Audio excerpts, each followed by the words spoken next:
1784 সালে প্রথম রাখাইন জনবসতি গড়ে ওঠে বাংলায়। আরাকান থেকে বঙ্গোপসাগর হয়ে এ বঙ্গে আসে এই জনজাতি। তাদের একটি অংশ কক্সবাজারের টেকনাফ, রামুতে আশ্রয় নেয়, আর অপর অংশটি বসতি গড়ে তোলে পটুয়াখালী, রাঙ্গাবালী, মৌডুবি, কলাপাড়া, কুয়াকাটা, তালতলির জনমানবহীন দ্বীপাঞ্চলে। তবে এখন অস্তিত্ব সংকটে রাখাইনরা।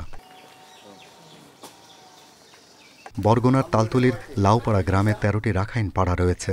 ৩ বছর আগে নিদ্রা খাল ঘেঁষা ১.৫ একরের শ্মশানঘাটের সব দেহ রাখার জায়গায় গড়ে তোলা হয়েছে একটি বাড়ি। স্থানীয় এক ইমামকে মুজিব আবাসন প্রকল্পের আওতায় এই বাড়িটি বানিয়ে দেন তৎকালীন ইউএনও SM তানভীর। বাড়ির মালিক এখন সৌদি প্রবাসী। বাসাটার মালিক কে? মালিক আবু সুলাইমান। কি হয় আপনার? আমার মামা। আচ্ছা, আপনি কতদিন ধরে আছেন এখানে? আমি 3 মাসের মতন। এই ঘরটা কবে হইছে এটা? ঘরটা হইছে 2 বছর প্লাস হতে পারে। আপনার মামা এখান থেকে গেছে কবে? সে গেছে বছর হইছে, নাই তো বাদ কিছু বাকি আছে এরকম। তো উনি চলে যাওয়ার পরে বাসায় কি ফাঁকা ছিল?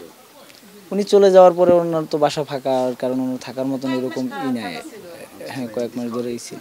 ঘর হওয়া তো আমরা কি বলবে, অগজটি কয় সরকারের জায়গা আমরা উড়াইছে, আমরা বাধা দিয়েও তো হয়ে শুনে না, তা আমরা কি করাইতে পারবে? আমাকে কি আছে নাই, আমাকে ওই বাধা দিয়ে আমাকে যদুর দখল পজিশনে আছে, হ্যাঁ, সীতাকলা সেদূর আমরা এরিয়ার ভিতরে যাই, একটা ওরা যদি গড় তুলে কথা ভিতরে একটা গাছ লাগায় আমরা অবজেকশন দিই। এই ছোটবগি ইউনিয়নের ঠাকুরপাড়ায় রয়েছে প্রাচীন শ্মশান, সেখানে আছে বহু কবর। রাখাইন প্রতিনিধিরা বলছেন ৭৪% শ্মশান দখলের থাবায় টিকে আছে মাত্র 15%।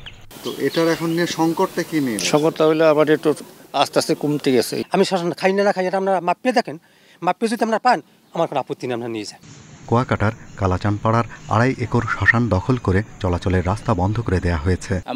মাটি কাটছে, আর কবর দিতে আসলে বিভিন্ন ধরনের বাধা দেয়। বাধা দেওয়ার পর আমরা ইউনিয়ন পরিষদ চেয়ারম্যানকে অবহিত করে, থানাকে অবহিত করে, এইভাবে আমরা আছি এখন। দখলের থাবায় কুয়াকাটার 250 বছরের পুরনো শ্রীমঙ্গল বৌদ্ধবিহারের জমিও। কলাপাড়ার বালুচরে আটকে পড়া কয়েকশো বছরের পুরনো আলোচিত নৌকাটি প্রদর্শনীর জন্য রাখা হয়েছে বিহারের জায়গায়। আমাদের বর্তমান যে বিহার 65% মধ্যে রয়েছে, এর মধ্যেও তারা 25 ফুট রাস্তা থেকে 25 ফুট তারা দাবি করতেছে, বলে যে এই বিহারের মধ্যেও তাদের পানি উন্নয়ন বোর্ডের জায়গা রয়েছে। এখন আমাদের কথা হচ্ছে, পানি উন্নয়ন বোর্ড তো বাংলাদেশ স্বাধীন হওয়ার অনেক পরে আসছে, কিন্তু বাংলাদেশ স্বাধীন হওয়ারও অনেক আগে, আমরা 100 বা 200 বছর আগে আমাদের এই প্রতিষ্ঠান। তাহলে এই প্রতিষ্ঠানগুলো যে জায়গা কিভাবে তারা দখল করে নিল?